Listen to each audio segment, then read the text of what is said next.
Today, you are going to see behind the scenes of 5 of my deal makers. You are going to hear their journey and understand their route to business buying success. First, we're going to meet Alison, who bought her first business in just 7 weeks. But before she did that incredible deal, she nearly made a terrible mistake. But as part of the Mastermind group, she asked everyone for a vote, and the vote was don't do the deal. And we saved her £100,000 and stopped her from doing a bad deal. Now, the other thing that Alison discovered was that by following a system, you get a result. If you don't follow the system, you don't get a result. Follow the system, the result pops out the other end. And also Alison discovered some negotiating tactics that actually saved her nearly double what she would have paid otherwise. So when you have a system, when you're part of a group, you get results faster than going it alone. It never dawned on me that I could actually acquire businesses. And then you were explaining how you do the buy, the build, the sell strategy. And then I had one of those Tom and Jerry moments where the pound signs just come up in your eyes and you think, flippin' heck, I could do this. Driving across to the northeast and knew how much money they were making. At that stage, I wasn't absolutely sure about multiples. So I'm thinking, my God, what if he wants 3 times? We're looking at 400 grand. Where am I going to come up with that? Because I hadn't got to that part of the conversation yet. But there was Jonathan in the back of my head. So when we turned up, we walked around the business and I said, so what do you need? Not what do you want, but what do you need? So I've got this big figure in my head and he goes, 200 grand all in. So if I'd started with a number, I potentially would have paid him at least double what he was actually wanting. And it was such a good deal that I'm thinking, I can do that. I'm sure I could do that. No idea where I get the money from, but I can do that. And then he said, but I need it all up front. The broker said, 200,000 on that business, not a problem whatsoever. It went off to their lawyers. Their first lawyer took 3 months to decide they couldn't do it.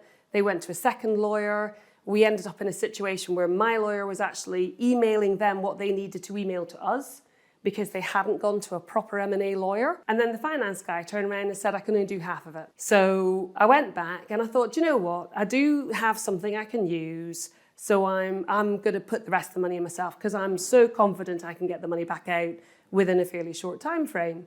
Came back to the Mastermind, shared that with everybody.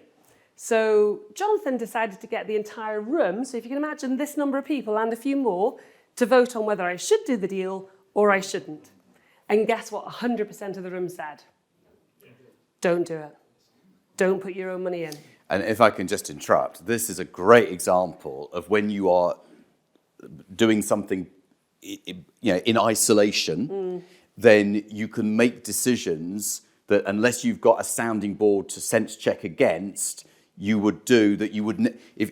So we saved you £100,000 and we saved you potentially from doing a deal that wasn't going to work. But if you'd been by yourself, you might well have just gone ahead. But having the sounding board of the group meant that you had a second opinion, third opinion, fourth, fifth, sixth, seventh. A guy had received my letter for the 4th time.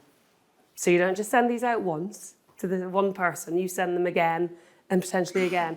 And it just landed at a time when he'd had a deal fall through to sell his business. He was really cheesed off. He thought he would try me. And we had this conversation. Took a while to get to heads of terms, but then we completed in 7 weeks.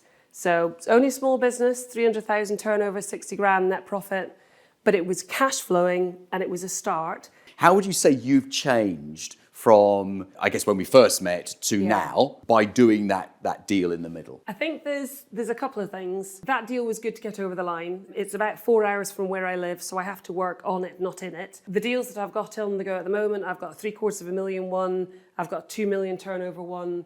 So I know how the structure of the expenses should look because I've analysed so many deals now, but they have to go bigger. I can't do another one of this. So even though the first one was a small one, it got you out of that I've never done this before to I've done it. Yes. You're now mixing with the inner circle people, so that's a whole different raising your game. But also you've got a breadth of experience in that sector that means that your diligence around other businesses is smarter and more efficient.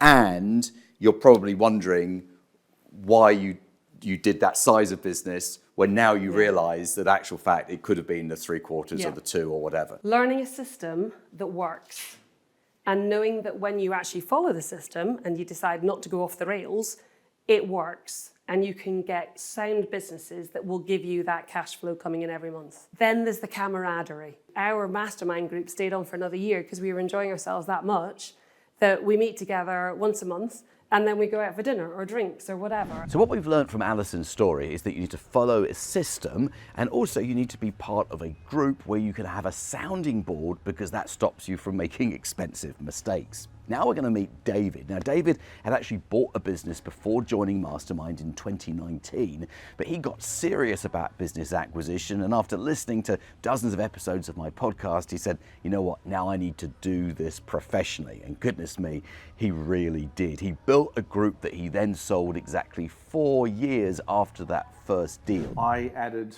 more hours and more volume and more revenue and profit onto my business in a week than that 12-month attempt at organic growth. Yeah, about 800 to 2 minutes at 40%. Yeah, in one deal for no money down and paid out over 2.5 years. And I just went, why would I not do more of this? And why didn't you discover it 10 years earlier? It is a case you don't know what you don't know. Yeah.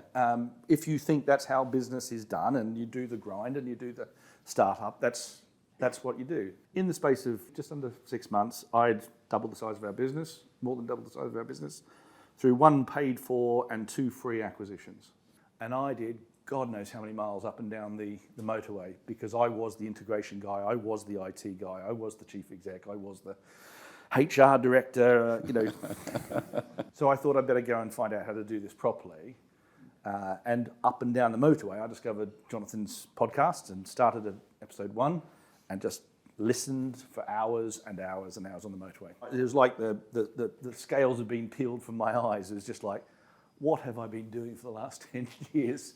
Because this is so much easier. Yes, there's integration stress, and yes, there's cash flow to be managed and all those sorts of things, but the reality is it was just transformational. So I signed up to one of the one-day intro sessions in London, and on the day I signed up for the Mastermind group, and that's when I started to put some structure to what we were doing, which was actively look for targets. So up to that point, it had been a bit instinctive, a bit sort of opportunistic, a bit of luck in there. Yeah. So you said, okay, if we're going to do this, let's do it properly. Let's have a structure. Let's have a system, System's a important, process to follow. But learning from other people on the Mastermind group allowed me to do 14 more acquisitions in the next 3 years following that. I ended up with a distressed acquisition up in Oldham in Manchester. It was going to be shut down by HMRC. I did a quick £1 deal. It was losing £20,000 a month, and by putting out people, processes and systems, renegotiating a few supplier contracts, we've now got that throwing off about £30,000 a month of branch contribution. So that turnaround worked really well. Again, no credit to me, but mostly to my team. But it's a long way away. So I picked up the phone to one of the big corporates in our sector, who I know are very acquisitive. I said, do you want to buy this branch? And they said, no, one branch doesn't move the needle for us anymore. We're looking for businesses your size. I went, no, we're not for sale. We've got plans. We're going to go to 50 million. Didn't think anything further. All of the people that you see on this video started with my free training course. If you'd like to do the same, there's a link in the video description. The chief exec of this large corporate phoned me up and said, we really want to do a deal. We want to buy the whole lot. And I spoke to my wife and I said, I've got a plan in place. I've got capital. I've got a team. We wanted to go to 50. And then I thought, take some money off the table. So I said yes. The chief exec, because they're doing so many deals, said he wants the deal done in 6 weeks. We got it done in 10 from that conversation. Which is still remarkable for the sum, for the amount that you did. I was doing 2 buy-side deals in parallel with the sell-side deal. We got paid 11.1 million the enterprise value plus about $1 million of excess working capital, of which I had to pay back the 3.5 of debt facility. So we ended up with about 8, part of which was paid on day 1, part of which we have to run the business through to the end of this year, so a 1-year earn-out. And there's a target pool of 3.6 million payable in January if I meet my targets. We're looking like we're going to overshoot that by about 6 million. And I've got one completing on Monday, $500,000 of turnover into the earn-out, another one about 600,000 in a week's time. So I mean, I sent 2,500 letters out about 6 weeks ago. I've got 42 conversations on the fly at the moment. I think in recent years in particular, I've really drilled down on that confidence piece. I've got really good at unlocking that in self-limiting people. beliefs. And I had I had a decent sized organisation with 10 acquisitions. I still didn't have the confidence to, I was okay. I could buy £1 million, bolted in, good systems. I wouldn't have dreamt about going something that was double my size again. Go from 10 to 20 or 20 to 30. So what David has proven is the buy, build and sell works if you follow the system. So let's meet Dan. Now, Dan was an employee who wanted to replace his salary with business profits. And goodness me, he certainly did that successfully with his first deal, which was an 8-figure acquisition. And what you will hear Dan describe is how he followed the system, he got the result. And he got the result in the value of millions of pounds. My criteria was I just wanted to buy a business where I'd earn a decent salary, something matching or close to what I was getting in corporate life. And I didn't really care what the business was. I had a certain geographic area. I looked at people over a certain age.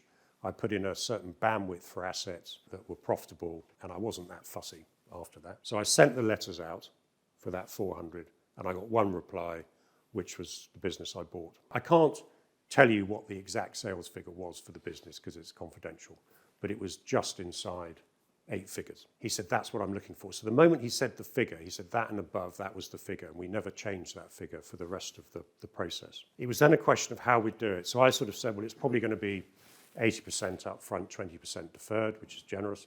We sort of agreed that. So my deal worked for a lender. There was enough assets, enough debtors, enough cash in the business to leverage, to do that sum that I needed up front in totum. There was a slight discrepancy with maybe the headroom that was needed on the working capital in the business, but it was more or less there. It's quite normal with the deal that you go debt-free, cash-free, don't you? So you say to the owner, you leave a bit of headroom in the working capital for running the business. They take the cash out, they make sure there's no debt. You fix the price and you go and buy the business. With my deal, the owner was very, in many ways, there was a lot of fear there. So he only knew what he knew.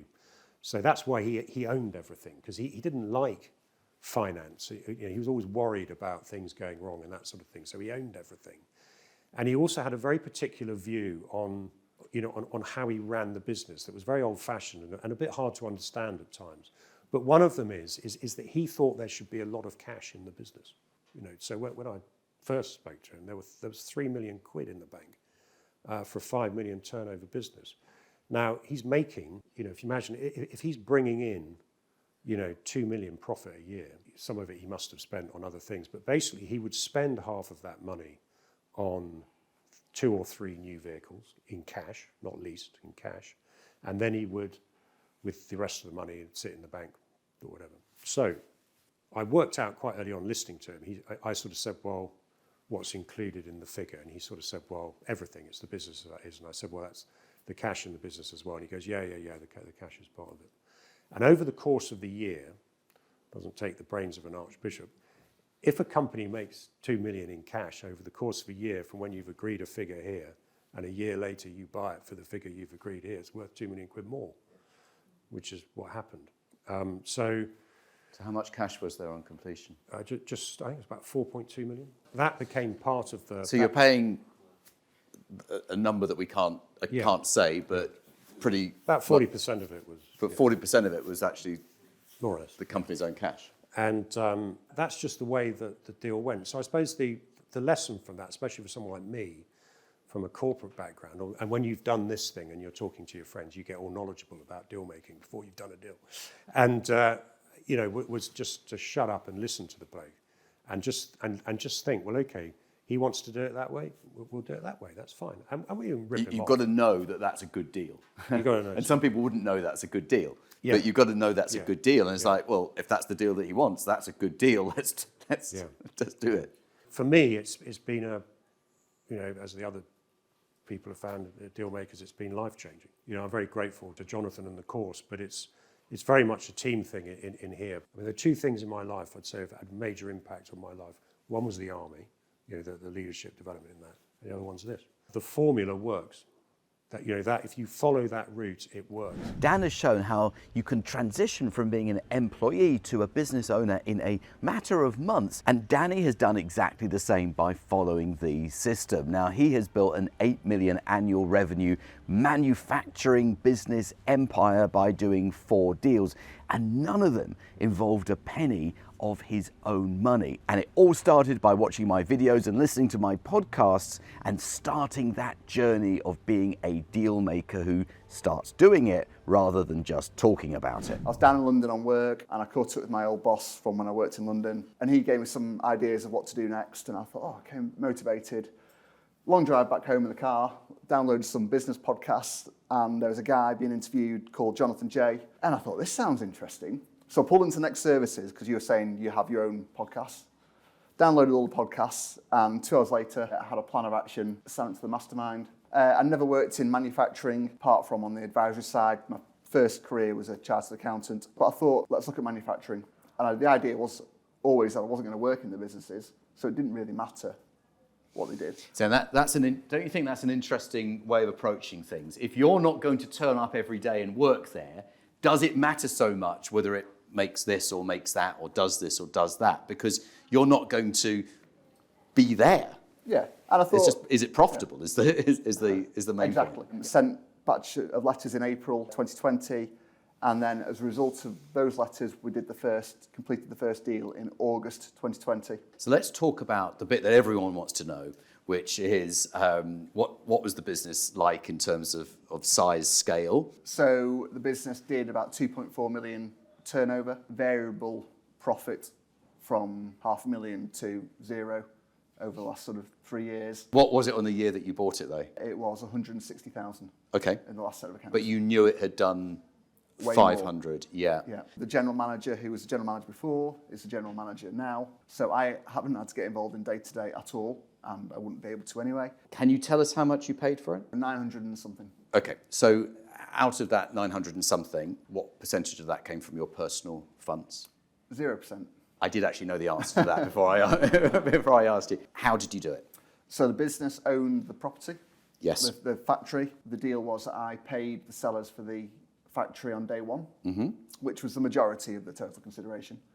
And then we paid for the business deferred over 4 years. It sounds like a really good strategy. Where did you where did you come across that strategy? But you didn't purchase the real estate, did you? No, we signed heads, and we agreed that I would split the property out. Yes. In between heads and completion, I went round and found somebody, a property investor, to buy the property. They got a lumpy amount of money on day one, so that satisfied their I need money to feel good about the sale. And then the balance, which was equal to the value of the business, you paid over a period of time out of the profits of the business. So it actually became self-financing. Yeah. Hence, none of your own money. Absolutely classic. When you hear people say, oh, it's not possible, you can't do it. I mean, of course you can. It's just those people don't know how to do it, so they tell you that it can't be done. If you want a great deal, you need to have a great lawyer, so why not use mine? His name is John Andrews. His details are on the screen, and they're also in the video description below. So that's the third deal, smallest one, giving me the most headaches at the moment, most of my time. But we're sort of through it now, and Ian, who is now running it, used to own it, just went in straight away, sorted everything out. Great. Fourth deal was sent a load of letters to companies with the same SIC code as the third business, thinking we'll build a group around metal fabricators. Guy answered the letter, 4 million turnover business, 8 to 10% net profit, and we agreed a deal. And that was property in there. And we're going through the accounts and we get to other debtors, like £1 million. Like normally it's just like accruals or director's loans. And I was like, what's this sort of £1 million here? They said, well, we've got an invoice filing facility, but we've been profitable, I've never fully utilised it. I was like, oh, that's interesting, because we could potentially use some of that for the money for the business. We agreed a deal, day of completion, we just drew down on that money and paid the initial consideration alongside a commercial mortgage. And then the balance was deferred over 6 years. Basically, the finance to buy was already there. Finance was already there. I rang up I said, can you put me in touch with the relationship manager at HSBC? So you didn't have to go through all the KYC and all that stuff. Exactly, yeah. Did you at any point put personal funds into any of them? Absolutely not, no. Okay. What's the group revenue size at the moment? 8 million. Are you working on about, what, 8%, did you say? Yeah, So it's what, making like 500 plus, 600? about 800 grand last year. So in terms of, you can see where I'm going with this. In terms of your investment, the return on investment was pretty spectacular. Yeah, people always we talk about property before, Yeah. and they talk about the yields and like, 7% is good. I think, well, I'm getting infinite percent on this. Danny's journey has been incredible, from listening to a podcast to actually owning a business group. Someone who's done the same as Darren. Now, Darren started off watching one of my Zoom courses during the pandemic. He then went out and bought over 20 businesses. And look where he is now. He is a business buying machine.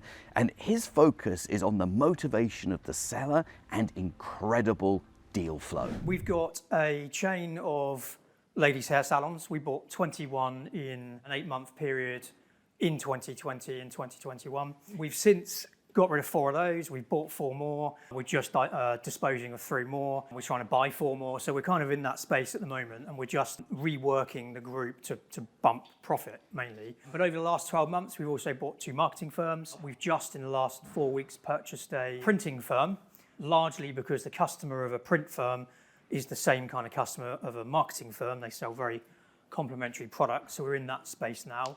We're just getting back into IT. It was actually my background originally. And then back in April, we bought, I call it a catering business. It's a sandwich van company.